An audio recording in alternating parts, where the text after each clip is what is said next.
महात्मा गांधी जी ने पंचायती राज व्यवस्था पर कहा था कि यदि हम पंचायत राज यानी सच्चे लोकतंत्र के अपने सपने को साकार होते देखेंगे तो हम सबसे दीन और निम्नतम भारतीय को भी भूमि के सबसे प्रभावशाली भारतीय के ही समान भारत के शासक के रूप में देखेंगे। महात्मा गांधी जी ने कहा था, जब पंचायत राज स्थापित हो जाएगा तब लोकमत ऐसे भी अनेक काम कर दिखाएगा जो हिंसा कभी नहीं कर सकती। क्या है पंचायती राज, क्या है इसके अधिनियम? हम बात करेंगे पंचायती राज संस्थान पर। इसके संदर्भ क्या हैं, भारत में पंचायती राज का उद्भव कैसे हुआ, कैसे इसका भारत के महान महाभारत वंश रामायण काल प्राचीन काल से इसका कैसे क्या सिस्टम रहा, क्या है इसका मध्यकाल से रिलेशन, फिर ब्रिटिश काल में इसका क्या हुआ, कौन कौन से एक्ट आए, और इसके आधार पर हम इस पर अध्यायवार जानकारी लेंगे। तो हम शुरू करते हैं पंचायती राज सिस्टम। आज का हमारा टॉपिक है पंचायती राज व्यवस्था। महात्मा गांधी जी ने कहा था, जब पंचायत राज स्थापित हो जाएगा तो लोकमत ऐसे भी अनेक काम कर दिखाएगा जो हिंसा कभी नहीं कर सकती। अब बात करते हैं संदर्भ की। पंचायती राज संस्थान भारत में ग्रामीण स्थानीय स्वशासन की एक प्रणाली है। स्थानीय स्वशासन का अर्थ है स्थानीय लोगों द्वारा निर्वाचित निकायों द्वारा स्थानीय मामलों का प्रबंधन करना। जमीनी स्तर पर लोकतंत्र की स्थापना करने के लिए 73वें संविधान संशोधन अधिनियम 1992 के माध्यम से पंचायती राज संस्थान को संवैधानिक स्थिति प्रदान की गई और उन्हें देश में ग्रामीण विकास का कार्य सौंपा गया। अपने वर्तमान स्वरूप और संरचना में पंचायती राज संस्थान ने 27 वर्ष पूरे कर लिए हैं, लेकिन विकेंद्रीकरण को आगे बढ़ाने और ज़मीनी स्तर पर लोकतंत्र को मजबूत करने के लिए अभी बहुत कुछ किया जाना शेष है। अब बात करते हैं भारत में पंचायती राज का उद्भव, कैसे इसकी शुरुआत हुई। तो भारत में पंचायत राज के इतिहास को विश्लेषणात्मक दृष्टिकोण से निम्नलिखित कालक्रमों में विभाजित किया जाता है। हम एंशियंट हिस्ट्री से उठाते हैं तो सबसे पहले वैदिक युग। प्राचीन संस्कृत शास्त्रों में पंचायतन शब्द का उल्लेख मिलता है, जिसका अर्थ है एक आध्यात्मिक व्यक्ति सहित 5 व्यक्तियों का समूह। कहने का मतलब ये है कि पंचायतन शब्द का उल्लेख जिसका अर्थ होता है आध्यात्मिक व्यक्ति का सहित 5 व्यक्तियों का समूह। पंच माने होता है 5। धीरे धीरे ऐसे समूहों में एक आध्यात्मिक व्यक्ति को शामिल करने की अवधारणा लुप्त हो गई। ऋग्वेद में स्थानीय स्व इकाइयों के रूप में सभा, समिति और विधर्थ का उल्लेख मिलता है। ये स्थानीय स्तर के लोकतांत्रिक निकाय थे। राजा कुछ कार्यों और निर्णयों के संबंध में इन निकायों की स्वीकृति प्राप्त किया करते थे। महाकाव्य युग। भारत में 2 महान महाकाव्य हैं, एक रामायण और दूसरा महाभारत। अब हम बात करते हैं रामायण की। रामायण के अध्ययन से संकेत मिलता है कि प्रशासन 2 भागों में पुर और जनपद अर्थात नगर और ग्राम में विभाजित था। राज्य में एक जाति पंचायत भी होती थी और जाति पंचायत द्वारा निर्वाचित व्यक्ति राजा के मंत्री परिषद का सदस्य होता था। अब बात करते हैं महाभारत के शांति पर्व की और कौटिल्य के अर्थशास्त्र और मनुस्मृति से भी ग्रामों के स्थानीय स्वशासन के पर्याप्त साक्ष्य प्राप्त होते हैं। महाभारत के अनुसार ग्राम के ऊपर 10, 20, 100 और 1000 ग्राम समूहों की इकाइयां विद्यमान थीं।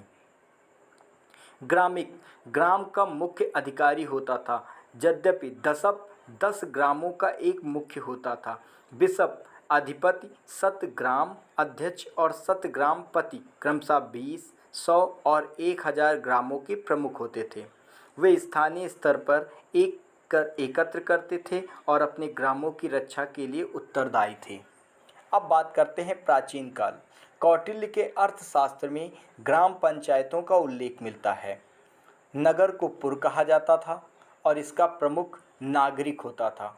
स्थानीय निकाय किसी भी राजसी हस्तक्षेप से मुक्त था। मौर्य और मौर्योत्तर काल में भी ग्राम का मुखिया वृद्धों की एक परिषद की सहायता से ग्रामीण जीवन में एक महत्वपूर्ण भूमिका का निर्वहन कर रहा था। यह प्रणाली गुप्त काल में भी बनी रही, यद्यपि नामकरण में कुछ परिवर्तन हुए। इस काल में जिला अधिकारी को विषयपति और ग्राम के प्रधान को ग्रामपति के रूप में जाना जाता था। इस प्रकार प्राचीन भारत में स्थानीय स्वशासन की एक सुस्थापित प्रणाली विद्यमान थी, जो परंपराओं और रीति रिवाजों के एक निर्धारित रूपरेखा के आधार पर संचालित होती थी। यहाँ यह उल्लेख करना भी महत्वपूर्ण है कि पंचायत के प्रमुख रूप के यहाँ तक कि सदस्यों के रूप में भी स्त्रियों की भागीदारी का कोई संदर्भ प्राप्त नहीं होता है। अब बात करते हैं मध्यकाल की। सल्तनत काल में दिल्ली के सुल्तानों ने अपने राज्य को प्रांतों में विभाजित किया था, जिन्हें विलायत कहा जाता था।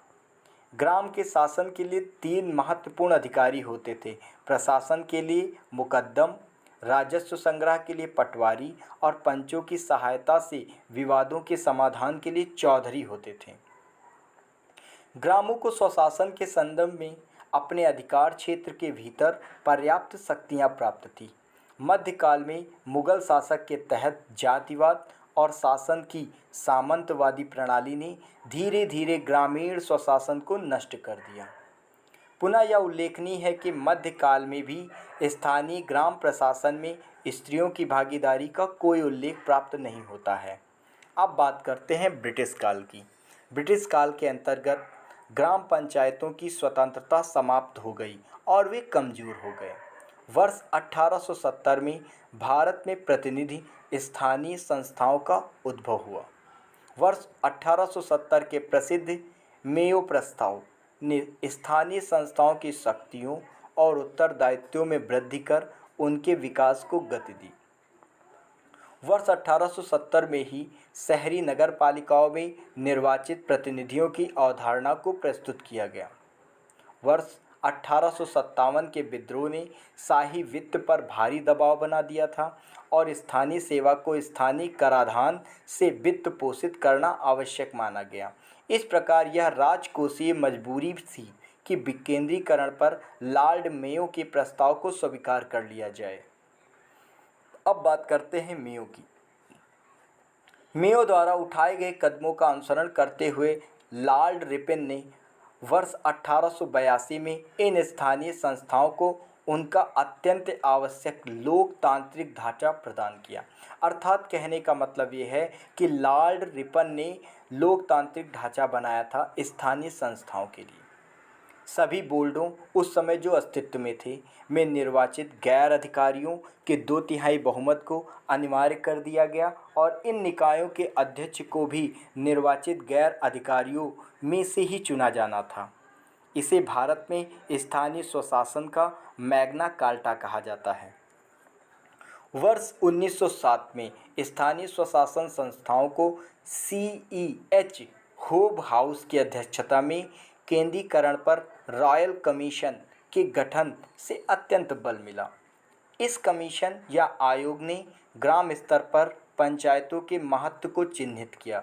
इसी पृष्ठभूमि में वर्ष 1919 के मॉन्टेग्यू चेम्सफोर्ड सुधार ने स्थानीय सरकार के विषय को प्रांतों के अधिकार क्षेत्र में स्थानांतरित कर दिया। इस सुधार में यह अनुशंसा भी की गई कि जहाँ तक संभव हो स्थानीय निकायों के पास एक पूर्ण नियंत्रण की क्षमता होनी चाहिए और बाह्य नियंत्रण से उन्हें संभवतः पूर्ण स्वतंत्रता प्राप्त होनी चाहिए। इस पंचायतों के दायरे में ग्रामों की सीमित संख्या ही थी और इनके कार्य भी सीमित थे। संगठनात्मक राजकोषीय बाधाओं के कारण ये ग्रामीण स्तर पर स्थानीय स्वशासन की लोकतांत्रिक और जीवंत संस्थाओं के रूप में परिणत न हो सकी। फिर भी वर्ष 1925 तक 8 प्रांतों ने पंचायत अधिनियमों को पारित कर लिया था और वर्ष 1926 तक 6 देसी रियासतों ने भी पंचायत कानून पारित कर लिए थे। स्थानीय निकायों को अधिक शक्तियां दी गईं और करारोपण के अधिकारों को भी कम कर दिया गया, लेकिन इनसे स्थानीय स्वशासन की संस्थाओं की स्थिति में कोई विशेष परिवर्तन नहीं हुआ था। अब बात करते हैं स्वतंत्रता के बाद की अवधि। संविधान के अनुच्छेद 40 में पंचायतों का उल्लेख किया गया है और अनुच्छेद 246 के माध्यम से स्थानीय स्वशासन से संबंधित किसी भी विषय के संबंध में कानून बनाने का अधिकार राज्य विधानमंडल को सौंपा गया। लेकिन संविधान में पंचायतों के इस समावेशन को तत्कालीन नीति निर्माताओं की सर्वसम्मति प्राप्त नहीं थी और इसका सबसे प्रबल विरोध स्वयं संविधान निर्माता B.R. अम्बेडकर ने किया था। ग्राम पंचायत के समर्थकों और विरोधियों के बीच अत्यधिक विमर्श के बाद ही अत्यंत पंचायतों को संविधान में स्थान मिला और इसे राज्य के नीति निर्देशक सिद्धांत के अंतर्गत अनुच्छेद 40 में शामिल किया गया। चूँकि नीति निर्देशक सिद्धांत बाध्यकारी सिद्धांत नहीं है, परिणाम स्वरूप पूरे देश में इन निकायों के लिए सार्वभौमिक या एक समान संरचना का अभाव रहा। स्वतंत्रता के बाद एक विकास पहल के रूप में भारत ने 2 अक्टूबर 1952 को गांधी जयंती की पूर्ण संध्या पर सामुदायिक विकास कार्यक्रम को लागू किया, जिसकी बृहद प्रेरणा अमेरिकी विशेषज्ञ अल्फ्रेड मेयर द्वारा शुरू की गई इटावा परियोजना से प्राप्त हुई थी।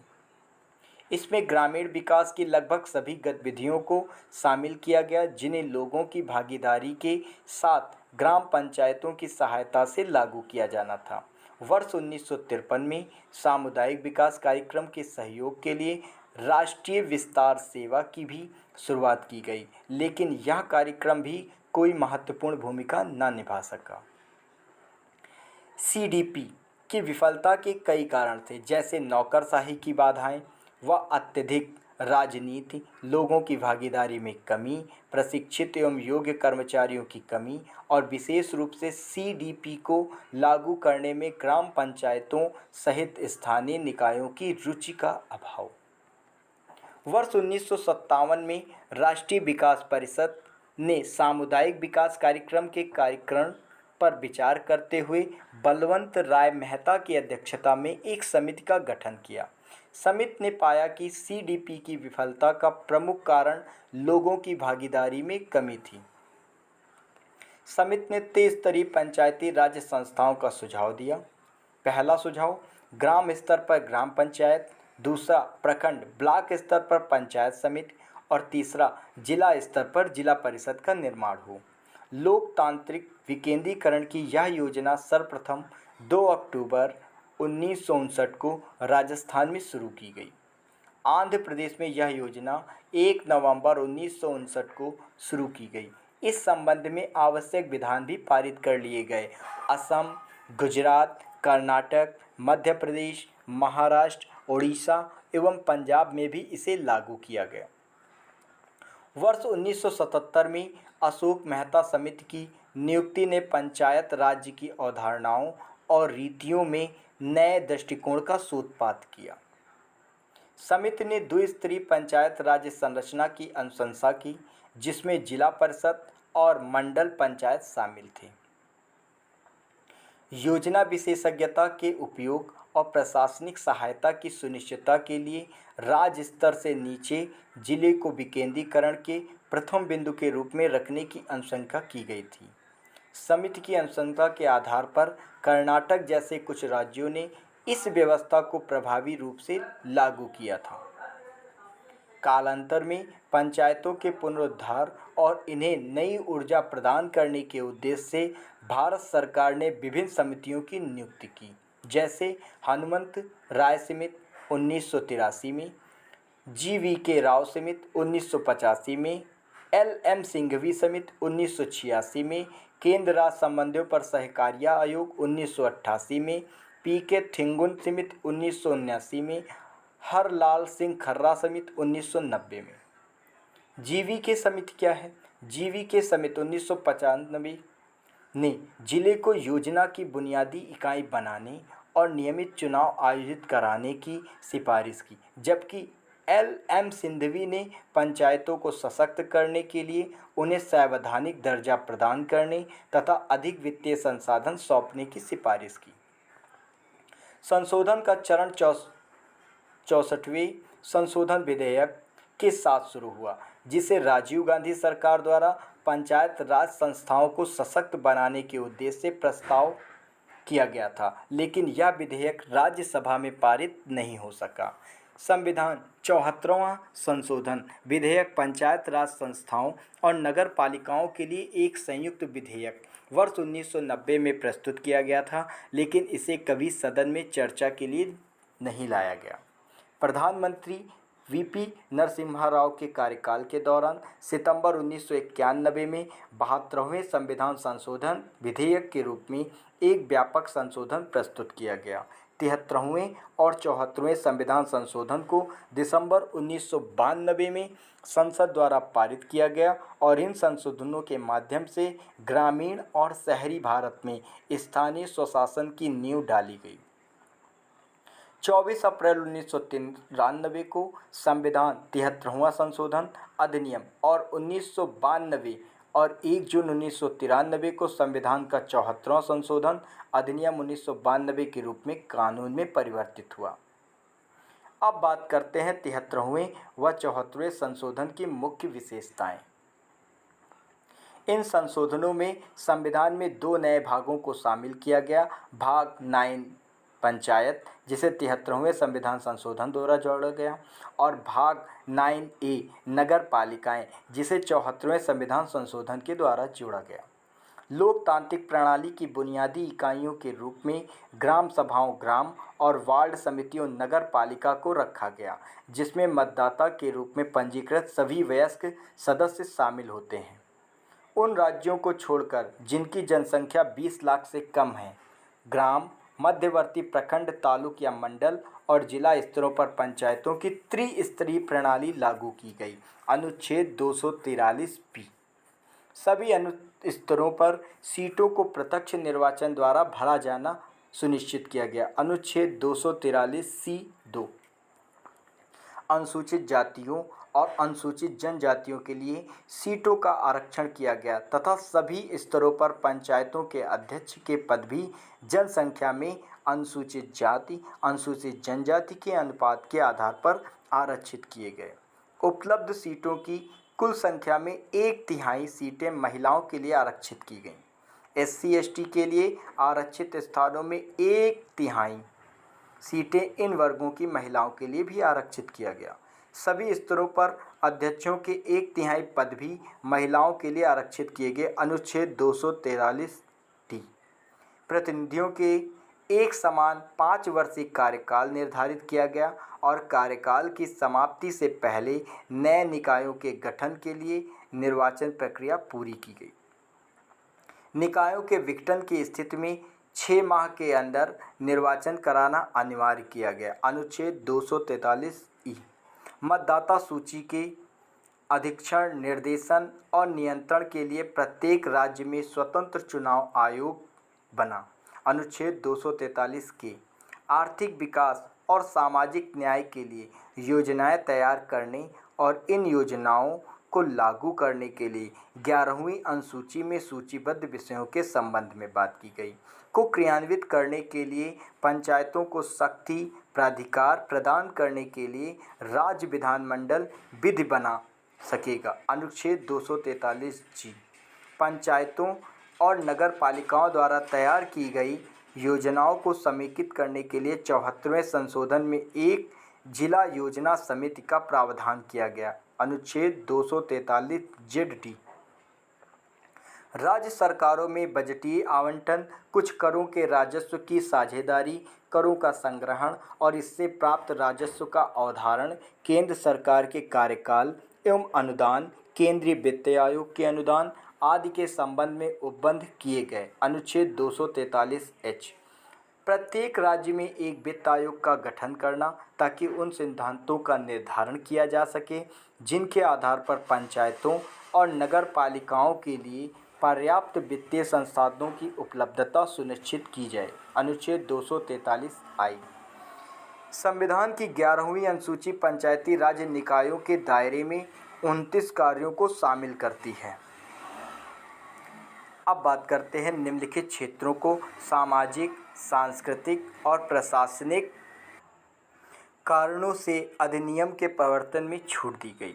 आंध्र प्रदेश, बिहार, गुजरात, हिमाचल प्रदेश, मध्य प्रदेश, महाराष्ट्र, उड़ीसा और राजस्थान राज्यों में 5वीं अनुसूची के तहत सूचीबद्ध अनुसूचित क्षेत्र, नागालैंड, मेघालय, मिजोरम राज्य, पश्चिम बंगाल राज्य में दार्जिलिंग जिले के पहाड़ी क्षेत्र, जिनके लिए दार्जिलिंग गोरखा हिल काउंसिल मौजूद है। संविधान संशोधन अधिनियम के प्रावधानों के अनुरूप भारत सरकार द्वारा पंचायतों के प्रावधान अनुसूचित क्षेत्रों पर विस्तार अधिनियम 1996 पारित किया गया। अब बात करते हैं पंचायती राज संस्थाओं का मूल्यांकन। पंचायती राज संस्थाओं ने 27 वर्षों की अपनी यात्रा में उल्लेखनीय सफलता भी पाई है और भारी विफलता भी झेली है, जिनका मूल्यांकन उनके द्वारा तय किए गए लक्ष्यों के आधार पर किया जाता है। जहां पंचायती राज संस्थाएं जमीनी स्तर पर सरकार तथा राजनीतिक प्रतिनिधित्व के एक और स्तर के निर्माण में सफल रही, वही बेहतर प्रशासन प्रदान करने के मामले में भी वो विफल रही हैं। देश में लगभग 2,50,000 पंचायती राज संस्थाएं एवं शहरी स्थानीय निकाय 3 मिलियन से भी अधिक निर्वाचित स्थानीय स्वशासन प्रतिनिधि मौजूद हैं। 73वें और 74वें संविधान संशोधन द्वारा यह अनिवार्य किया गया है कि स्थानीय निकायों के कुल सीटों में कम से कम 1/3 सीटें महिलाओं के लिए आरक्षित हों। भारत में निर्वाचित पदों पर आसीन महिलाओं की संख्या विश्व में सर्वाधिक है, 1.4 मिलियन। अनुसूचित जाति, अनुसूचित जनजाति के उम्मीदवारों के लिए भी स्थानों और सरपंच प्रधान के पदों का आरक्षण किया गया है। पंचायती राज संस्थानों पर विचार करते हुए किए गए अध्ययन से यह पता चलता है कि स्थानीय सरकार में महिलाएं राजनीतिक प्रतिनिधित्व से महिलाओं के आगे आने और अपराधों की रिपोर्ट दर्ज कराने की संभावनाओं में वृद्धि हुई है। महिला सरपंचों वाले जिलों में विशेष रूप से पेयजल, सार्वजनिक सुविधाओं आदि में बृहत निवेश किया गया है। इसके अलावा राज्यों ने विभिन्न सख्त हस्ताक्षर प्रावधानों को वैधानिक सूचना सुरक्षा प्रदान की है, जिन्होंने स्थानीय सरकारों को व्यापक रूप से सशक्त बनाया है।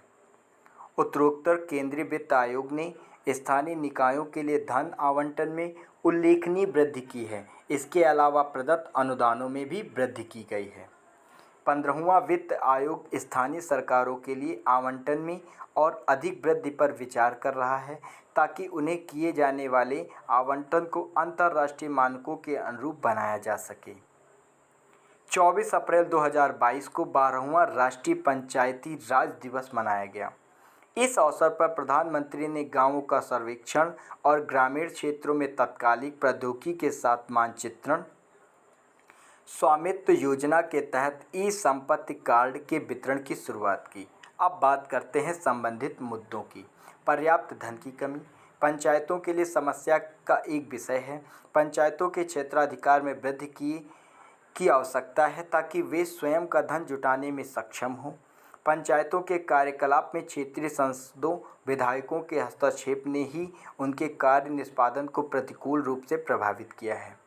73वें संविधान संशोधन ने केवल स्थानीय स्वशासी निकायों के गठन को अनिवार्य बनाया, जबकि उनकी शक्तियां, कार्यों और वित्त पोषण का उत्तरदायित्व राज्य विधानमंडलों को सौंप दिया, जिसके परिणामस्वरूप पंचायती राज संस्थाओं की विफलता की स्थिति बनी। शिक्षा, स्वास्थ्य, स्वच्छता और जल के प्रावधान जैसे विभिन्न शासन कार्यों के हस्तांतरण को अनिवार्य नहीं बनाया गया। इसके बजाय संशोधन ने उन कार्यों को सूचीबद्ध किया जो हस्तांतरित किए जा सकते थे, और कार्यों के हस्तांतरण के उत्तरदायित्व को राज्य विधानमंडल पर छोड़ दिया गया। पिछले 27 वर्षों में प्राधिकार और कार्यों का हस्तांतरण बहुत कम हुआ है। चूँकि इन कार्यों का कभी भी हस्तांतरण नहीं किया गया, इसीलिए कार्यों के लिए राज्य के कार्यकाली प्राधिकारों की संख्या में वृद्धि होती गई। इसका सबसे सामान्य उदाहरण राज्य जल बोर्डों की खराब स्थिति है। संशोधन की सबसे प्रमुख विफलता राज्य पंचायत संस्थानों के लिए वित्त की कमी पर विचार नहीं करना। स्थानीय सरकारें या तो स्थानीय करों के माध्यम से अपना राजस्व बढ़ा सकती हैं, अथवा वे अंतर सरकारी हस्तांतरण पर निर्भर हैं। उपरोक्त के अलावा पंचायती राज संस्थान के दायरे में आने वाले विषयों पर कर लगाने की शक्ति को भी विशेष रूप से राज्य विधायिका द्वारा अधिकृत किया गया। 73वें संविधान संशोधन ने करारोपण की शक्ति के निर्धारण का उत्तरदायित्व राज्य विधानमंडल को सौंप दिया और अधिकांश राज्यों ने इस शक्ति के हस्तांतरण में कोई रुचि नहीं दिखाई। राजस्व सृजन का एक दूसरा माध्यम अंतर सरकारी हस्तांतरण, जहां राज्य सरकारें अपने राजस्व का एक निश्चित प्रतिशत पंचायती राज संस्थाओं को सौंपती हैं। संवैधानिक संशोधन ने राज्य और स्थानीय सरकारों के बीच राजस्व की साझेदारी की सिफारिश करने के लिए राज्य वित्त आयोग का उपबंध किया, लेकिन ये केवल सिफारिशें होती हैं और सरकार इन्हें मानने के लिए बाध्य नहीं है। यद्यपि वित्त आयोग ने प्रत्येक स्तर पर धन के अधिकाधिक हस्तांतरण का समर्थन किया, लेकिन राज्यों द्वारा धन के हस्तांतरण के संदर्भ में बहुत कम कार्यवाही की गई। पंचायती राज्य संस्थाएं उन परियोजनाओं को अपनाने के प्रति अनिच्छुक होती हैं जिनमें किसी भी सार्थक वित्तीय परिव्यय की आवश्यकता होती है तथा प्रायः अत्यंत बुनियादी स्थानीय प्रशासनिक आवश्यकताओं की पूर्ति में भी असमर्थ होती हैं। पंचायती राज संस्थाएं संरचनात्मक कमियों से भी ग्रस्त हैं। उनके पास सचिव स्तर पर समर्थन, निचले स्तर के तकनीकी का ज्ञान का अभाव है, जो उन्हें ऊर्ध्वगामी योजना के समूहन से बाधित करता है। पंचायती राज संस्थाओं में तदर्थवाद की उपस्थिति है, अर्थात ग्राम सभा, ग्राम समितियों की बैठक में एजेंडे की स्पष्ट व्यवस्था की कमी है और कोई उपयुक्त संरचना मौजूद नहीं है। हालांकि महिलाओं और SC/ST समुदाय को 73वें संविधान संशोधन द्वारा अनिवार्य आरक्षण के माध्यम से पंचायती राज संस्थाओं में प्रतिनिधित्व प्राप्त हुआ, लेकिन महिलाओं और SC/ST प्रतिनिधियों के मामले में क्रमशः पंचपति और प्रॉक्सी प्रतिनिधि की उपस्थिति जैसी समस्याएं भी देखने को मिलती हैं। पंचायती राज संस्थाओं की संवैधानिक व्यवस्था के 27 वर्ष बाद भी जवाबदेही व्यवस्था अत्यंत कमज़ोर बनी है। कार्यों और निकायों के विभाजन में अस्पष्टता की समस्या ने शक्तियों को राज्य के पास संकेंद्रित रखा और इस प्रकार जमीनी स्तर के मुद्दों के प्रति अधिक जागरूक और संवेदनशील निर्वाचित प्रतिनिधियों को नियंत्रण प्राप्त करने से बाधित रखा है। अब बात करते हैं सुझाव की। वास्तविक राजकोषीय संघवाद अर्थात वित्तीय उत्तरदायित्व के साथ वित्तीय स्वतंत्र एवं दीर्घकालिक समाधान प्रदान कर सकती है। इनके बिना पंचायती राज संस्थाएं केवल एक महंगी विफलता ही साबित होगी। द्वितीय प्रशासनिक सुधार आयोग की 6वीं रिपोर्ट स्थानीय शासन भविष्य की ओर एक प्रेरणादायक यात्रा में सिफारिश की गई थी कि सरकार के प्रत्येक स्तर के कार्यों का स्पष्ट रूप से सीमांकन होना चाहिए। राज्यों को एक्टिविटी मैपिंग के अवधारणा को अपनाना चाहिए, जहां प्रत्येक राज्य अनुसूची 9 में सूचीबद्ध विषयों के संबंध में सरकार से विभिन्न स्तरों के लिए उत्तरदायित्वों और भूमिकाओं को इंगित करे। जनता के प्रति जवाबदेहिता के आधार पर विषयों को अलग अलग स्तरों पर विभाजित कर सौंपा जाना चाहिए। कर्नाटक और केरल जैसे राज्यों ने इस दिशा में कुछ कदम उठाए हैं, लेकिन समग्र प्रगति अत्यधिक असमान रही। विशेष रूप से जिला स्तर पर ऊर्ध्वगामी योजना निर्माण की आवश्यकता है, जो ग्राम सभा से प्राप्त जमीनी इनपुट पर आधारित हो। कर्नाटक ने पंचायतों के लिए एक अलग नौकरशाही सवर्ग कैडर का निर्माण किया है, ताकि अधिकारियों की प्रतिनियुक्ति की व्यवस्था से मुक्ति पाई जा सके तथा जहां ये अधिकारी प्रायः निर्वाचित प्रतिनिधियों पर अधिभावी बने रहते हैं। स्थानीय स्वशासन के वास्तविक चरित्र को मजबूत करने के लिए अन्य राज्यों में भी इस व्यवस्था को अपनाना जाना चाहिए। केंद्र को भी राज्यों को आर्थिक रूप से प्रोत्साहित करने की आवश्यकता है, ताकि राज्य कार्य, वित्त और कर्मचारियों के मामले में पंचायतों की शक्ति के प्रभावी हस्तांतरण के लिए प्रेरित हो। स्थानीय प्रतिनिधियों में विशेषज्ञता के विकास के लिए उन्हें प्रशिक्षण प्रदान किया जाना चाहिए, ताकि वे नीतियों और कार्यक्रमों के नियोजन कार्यान्वयन में अधिक योगदान दे सकें। प्रॉक्सी प्रतिनिधित्व की समस्या को हल करने के लिए राजनीतिक सशक्तिकरण से पहले सामाजिक सशक्तिकरण के मार्ग का अनुसरण करना होगा। हाल ही में राजस्थान और हरियाणा जैसे राज्यों ने पंचायत चुनावों के प्रत्याशियों के लिए कुछ न्यूनतम योग्यता मापक तय किए हैं। इस तरह के योग्यता मापक शासन तंत्र की प्रभावशीलता में सुधार लाने में सहायता कर सकते हैं। ऐसे योग्यता मापक विधायकों, सांसदों के लिए भी कानून होने चाहिए और इस दिशा में सरकार को सार्वभौमिक शिक्षा के लिए प्रयास करने चाहिए।